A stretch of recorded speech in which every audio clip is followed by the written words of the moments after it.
Bukti rekaman Deputi Bin.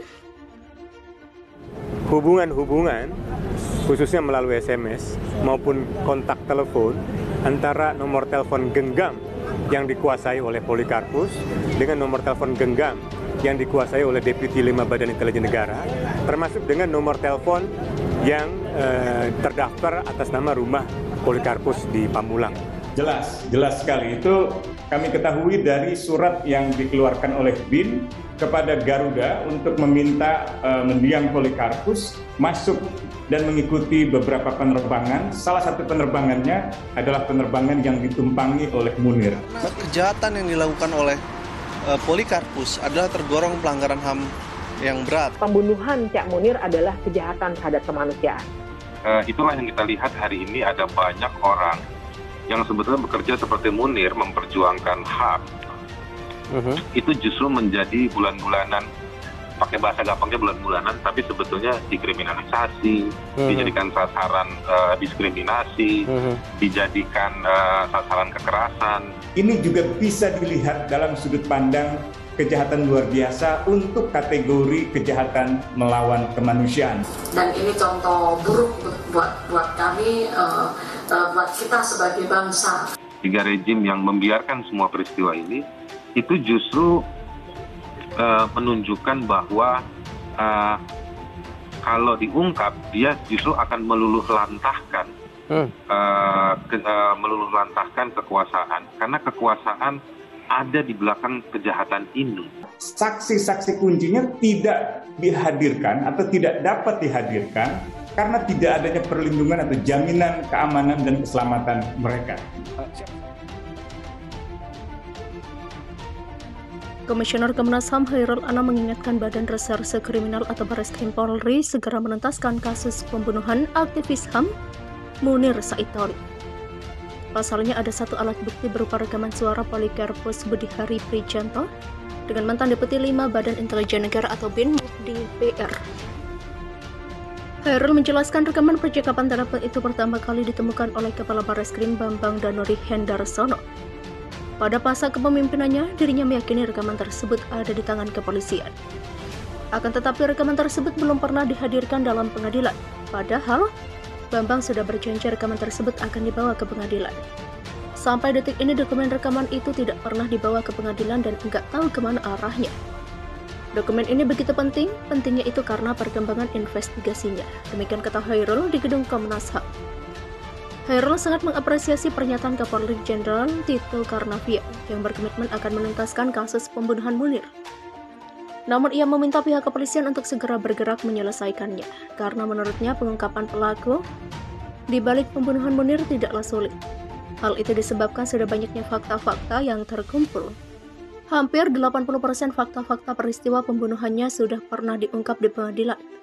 Jadi kalau dikatakan sudah mengukur siapa aktor intelektualnya, menurut saya enggak, demikian ujar dia. Untuk itu kata dia tidak ada lagi alasan bagi kepolisian untuk menunda-nunda penyelesaian kasus pembunuhan Munir. Sebab data-data soal penyelidikan kasus tersebut mulai dari tahun 2004 sudah lengkap. Dengan membuka berangkas seluruh kasus Munir di kepolisian pasti akan menemukan banyak hal, dan itu menjadi modalitas untuk membuka kembali kasus ini. Bagi saya, kepolisian tidak mengalami kesusahan karena semua barang itu ada di kepolisian dan kejaksaan. Tinggal buka berangkas, pelajari kembali kasus ini gerak. Demikian pungkasnya. Kasus pembunuhan pembela HAM Munir Said Thalib pada 17 tahun silam membuat masyarakat termasuk mahasiswa mempertanyakan komitmen pemerintah dalam penyelesaian kasus ini. Dalam diskusi publik menagih utang Jokowi dalam kasus Munir yang dilaksanakan BEM Universitas Brawijaya melaksanakan secara daring pada Jumat 10 September 2021. Komisioner Pengkajian dan Penelitian Komnas HAM Sandrayati Maniaga menyampaikan bahwa pada saat kepemimpinan Presiden Susilo Bambang Yudhoyono telah dibentuk tim pencari fakta pembunuhan Munir.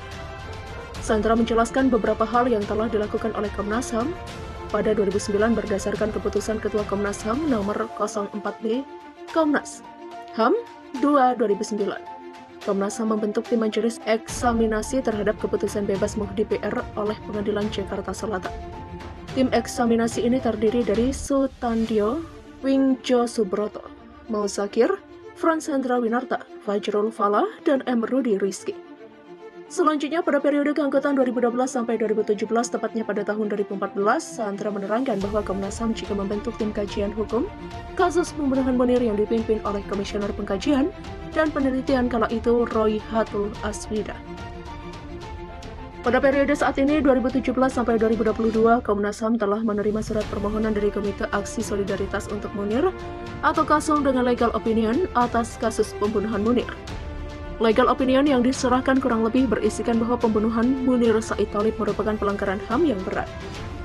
Disampaikan Sandra bahwa setelah menerima legal opinion dari KASUM, Komnas HAM langsung membahasnya dalam sidang paripurna Komnas HAM September 2020. Setelah itu dibentuk tim kajian data, fakta, dan pendapat hukum kasus pembunuhan Munir Said Thalib yang disahkan pada 1 Oktober 2020. Tim bekerja sampai Maret 2021 dengan melihat dua aspek, yaitu aspek pidana dan aspek pelanggaran HAM yang berat. Dalam aspek pidana, Komnas HAM sepakat jika kasus ini akan kadaluarsa per tanggal 8 September 2022. Berdasarkan dokumen tim pencari fakta, ada beberapa terduga pelaku lain yang belum diproses secara pro justisia. Komnas HAM merekomendasikan kepada Presiden untuk segera memproses laporan tim pencari fakta sesegera mungkin. Demikian jelas Sandra. Komnas HAM pun telah mengirimkan surat kepada Presiden Republik Indonesia pada Juni 2021. Surat ini berisikan rekomendasi untuk memerintahkan Kapolri agar mempercepat proses penyelidikan atas dugaan tindak pidana dari beberapa orang yang terlibat. Selanjutnya pada aspek pelanggaran HAM, Komnas HAM pada sidang paripurna kembali membentuk tim untuk melakukan penyelidikan terkait kasus pembunuhan Munir berdasarkan Undang-Undang Nomor 39 Tahun 1999 tentang Hak Asasi Manusia. Sidang paripurna Komnas HAM menetapkan membentuk tim dengan kerangka Undang-Undang 39 Tahun 1999 untuk dilihat adanya bukti permulaan. Tim dipimpin oleh Komisioner Komnas HAM BK Ulun Hapsara dengan anggota yaitu Komisioner Muhammad Khairul Anam dan saya sendiri. Demikian terang Sandra.